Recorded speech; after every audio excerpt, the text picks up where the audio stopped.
বকরি, খাসি, পাঠা, ভেড়া, ভেড়ি ও দুম্বায় একজনের বেশি শরিক হয়ে কোরবানি করা যায় না।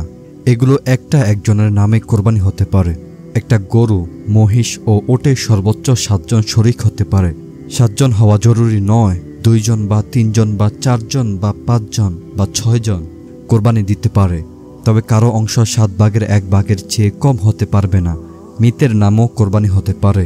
রাসূল সাল্লাল্লাহু আলাইহি ওয়াসাল্লাম তার বিবিগণ ও বুজুর্গদের নামেও কোরবানি হতে পারে। যে ব্যক্তি খাঁটি অন্তরে আল্লাহ তাআলার উদ্দেশ্যে কোরবানি করে না, বরং গোশত খাওয়ার জন্য বা লোক দেখানো ইত্যাদি নিয়তে কোরবানি করে, তাকে অংশীদার বানিয়ে কোনো পশু কোরবানি করলে সকল অংশীদারের কোরবানিই নষ্ট হয়ে যায়।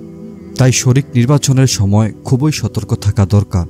কোরবানির পশু ক্রয় করার সময় ক্রেতার শরিক রাখা এরাদা ছিল না। পরে শরিক গ্রহণ করতে চাইলে ক্রেতা গরিব হলে তা পারবে না, অন্যথায় পারবে।